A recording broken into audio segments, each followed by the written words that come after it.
जय श्री कृष्ण। प्रिय मित्र हो, आज हम आपको जीवन में सफलता के एक अध्याय का श्रवण करा रहे हैं, जो सुनने मात्र से आपके जीवन में सुख संपत्ति और धन की वर्षा होगी। तो चलिए अध्याय को प्रारंभ करते हैं। इस वीडियो को पूरा अंत तक देखें। मित्र हो, आज हम देखने वाले हैं जीवन में सकारात्मक सोच के क्या मापदंड होते हैं। सकारात्मक स्वीकारोक्तियों को 3 बिंदुओं के जरिए परिभाषित किया जा सकता है। कहने का तात्पर्य यह है कि अधिकाधिक प्रभाव के लिए स्वीकृति इन 3 मापदंडों पर खरी उतरनी चाहिए। एक व्यक्तिगत स्तर, दूसरा सकारात्मक और तीसरा वर्तमान में उसकी उपयोगिता। आपका अवचेतन मन एक विशेष कंप्यूटर की तरह है। इससे संपर्क साधने के लिए या फिर इसे सक्रिय करने के लिए शब्दों और निदर्शनों की एक खास किस्म की भाषा का इस्तेमाल करना पड़ता है। यह केवल ऐसे सकारात्मक निर्देश ही स्वीकारता है जो इससे स्तर पर संवाद साधे, वर्तमान से संबंध रखने वाले हो और ऐसे हो मानो कि लक्ष्य को पहले ही हासिल कर लिया गया हो। इसे न तो भूतकाल पता होता है और न ही भविष्यकाल। मेरी पसंदीदा स्वीकारोक्ति है, मैं अपने आप को पसंद करता हूँ। बार बार लगातार पूरे आत्मविश्वास के साथ जब आप दिन में कई बार इस बात को दोहराते हैं कि मैं अपने आप को पसंद करता हूँ, तो आप इस संदेश को अपने अवचेतन में काफ़ी गहरे तक पहुँचा देते हैं। आप खुद को जितना ज़्यादा चाहेंगे, अपनी ही नज़रों में आपकी छवि उतनी ही बेहतर होगी। आपकी निजी अवधारणा जितनी बेहतर होगी, अपनी ज़िंदगी के हर क्षेत्र में आपका प्रदर्शन उतना ही बेहतर होगा। आप जितना ज़्यादा अपने आप को पसंद करेंगे, आप उतना अच्छा काम करेंगे, और आप जितना ज़्यादा अच्छा काम करेंगे, आप अपने आप को उतना ही ज़्यादा पसंद करने लगेंगे। मित्र हो, अगर आप यह अध्याय सुन रहे हैं तो पूरा सुनिए। इस अध्याय को आधा अधूरा छोड़कर जाने की गलती मत करिएगा, क्योंकि इस पवित्र अध्याय को पूरा सुनने से आप जीवन में सफलता प्राप्त कर सकेंगे। इसलिए इस अध्याय को पूरा सुने। मित्र हो, खुद ही अपने प्रोत्साहक बने। अपने कामकाज में अपने प्रदर्शन को सुधारने या किसी भी क्षेत्र में अपने कौशल्य या योग्यता को सुधारने के लिए अपने आप से यह शब्द लगातार कहते रहे, मैं सर्वश्रेष्ठ हूँ, मैं सर्वश्रेष्ठ हूँ, मैं सर्वश्रेष्ठ हूँ। अपने आप से इस तरह से संवाद साधकर मानो आप पहले ही वह इंसान बन चुके हैं जो आप बनना चाहते हैं। आप खुद ही अपने प्रोत्साहक बन जाते हैं। तब आप पाएंगे कि आप जो भी काम करेंगे, आपका प्रदर्शन बेहतर और बेहतर होता जाएगा। एक और स्वीकारोक्ति जिसके साथ आप हर दिन की शुरुआत कर सकते हैं, वो है, मैं अपने काम को पसंद करता हूँ। कई बार ऐसा होता है कि आप सुबह जब सोकर उठते हैं तो बाकी दिन को लेकर आपके भीतर कोई खास उत्साह नहीं होता, लेकिन आप अपने दिमाग और भावनाओं पर काबू पाते हुए बस दोहराते जाइए, मैं खुद को चाहता हूँ और अपने काम को पसंद करता हूँ। इस स्वीकारोक्ति को हर सुबह उत्साह के साथ दोहराने से आपको नया जोश मिलेगा और आप अपने काम को लेकर ज़्यादा उत्साहित हो जाएंगे। मित्र हो, अपने आप से बात को नियंत्रित करें। आपकी अपने आप से बातचीत ही आपकी 95% भावनाओं को तय करती है। एक महान लेखक ने अपनी किताब में लिखा है कि आपका बयान करने का अंदाज ही इस बात के फैसले में अहम होता है कि आप सकारात्मक इंसान है या फिर नकारात्मक। आपके बयान करने का अंदाज का मतलब है कि आप अपने आप को कैसे समझाते हैं। अगर आपका बातों को समझने का तरीका सकारात्मक है तो आप सकारात्मक होंगे। अगर आप उनकी नकारात्मक तरीके से व्याख्या करते हैं तो आप नकारात्मक बन जाएंगे। एक लेखक ने इस निष्कर्ष पर पहुंचने की आशावादी लोग कोई बात गलत हो जाने के बाद भी उसे स्थायी और एक सामान्य बात न मानते हुए यह कहकर आपको संभाल लेते हैं कि यह अस्थायी है और ऐसा किसी परिस्थिति विशेष के कारण हुआ है। कल्पना कीजिए कि आप किसी चीज़ की बिक्री के लिए किसी से संपर्क करते हैं और उस व्यक्ति या कंपनी की आपके द्वारा बेची जा रही सामग्री में जरा सी भी रुचि नहीं है। आपका हर प्रयास बेकार जाता है, यह समय को बर्बाद करना ही हुआ।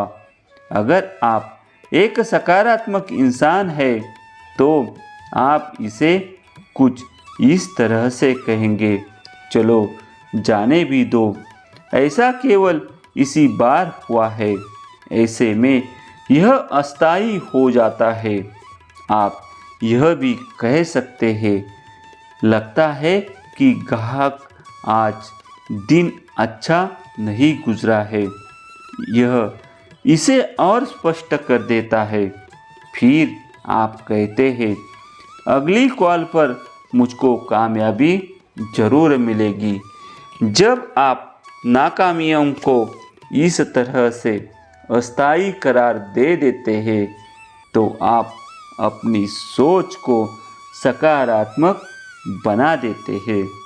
आप आत्मविश्वास से भरे और आशावादी बने रहते हैं। मित्र हो, जीवन में बातों को प्रतिष्ठा का सवाल न बनाए।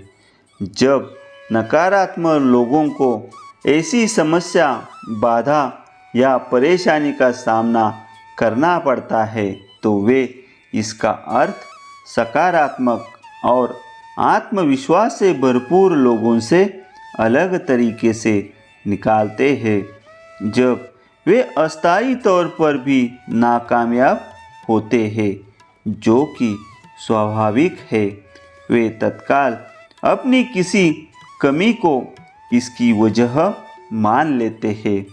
अगर वे किसी को कोई चीज़ बेच नहीं पाए तो उनकी प्रतिक्रिया होती है, निश्चित ही चीज़ें बेचना मेरे बस की बात नहीं है, मेरा उत्पाद ही अच्छा नहीं है, ग्राहकों की मेरे उत्पाद में जरा सी भी रुचि नहीं है, मैं इस क्षेत्र में कभी भी कामयाब नहीं हो सकता। दूसरे शब्दों में वे एक जरा सी नाकामी को अस्थायी मानकर अगले ग्राहक के पास जाने की बजाय उसे नाटकीय तरीके से बहुत बड़ी नाकामी करार दे देते हैं। वे इस अनुभव को नकारात्मक तरीके से महसूस करते हैं। इसके कारण वे अपनी ही नज़रों में कुछ गिर जाते हैं, जैसे मुझ में कोई खास बात नहीं है। उनके काम का स्तर गिरने लगता है और अगले प्रयास में तो उनका प्रदर्शन और अधिक घटिया हो जाता है। अच्छी खबर यह है कि किसी घटना का क्या अर्थ निकाले, यह आपके ही हाथ में होता है। यह तो इस बात पर निर्भर करता है कि आप किस विकल्प का चयन करते हैं। आप भी इस बात को तय करते हैं कि किसी परिस्थिति विशेष पर आप खुद को कैसे समझाएंगे। चाहे कुछ भी हो, आप ही इसे सकारात्मक रुख देने का फैसला करेंगे। सब कुछ आपके ही हाथ में है। जब आप सकारात्मक स्वीकार युक्तियों के साथ अपने लक्ष्यों को शब्दों का जामा पहनाते हैं, तो आपको ऐसे शब्दों का इस्तेमाल करना चाहिए जिसे आपका अवचेतन मन आसानी के साथ समझकर काम शुरू कर सके। अपने लिखित स्टेटमेंटों को आसान और व्यावहारिक बनाइए। उदाहरण के लिए, मैं अपने आप को पसंद करता हूँ। यह निजी वक्तव्य है। मैं सर्वश्रेष्ठ हूँ। यह निजी और सकारात्मक है। और मैं अपने काम को पसंद करता हूँ। निजी, सकारात्मक और वर्तमान परिप्रेक्ष्य में है।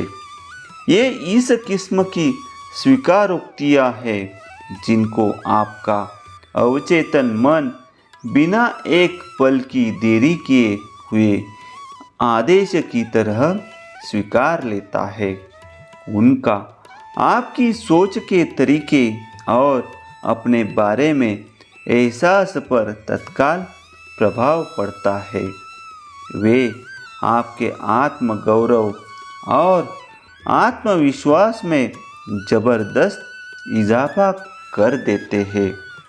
सकारात्मक बने रहने के लिए जरूरी है कि आप अपने आप से वर्तमान नहीं, उस परिस्थिति के बारे में लगातार बातें करते रहे जो आप बनना चाहते हैं।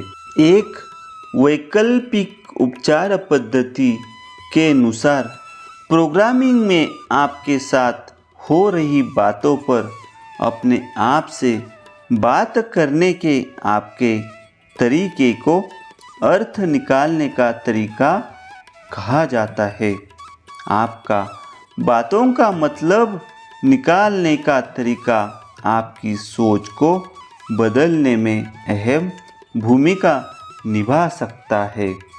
सवाल बस यह है कि अपने आसपास हो रही घटनाओं का आप सकारात्मक अर्थ निकाल रहे हैं या नकारात्मक। याद रखिए, आशावादी वो होता है जो आधा गिलास पानी होने पर गिलास को आधा भरा हुआ कहता है, जबकि निराशावादी कहता है कि गिलास आधा खाली है। मित्र हो, दूसरों पर भरोसा करना सीखे।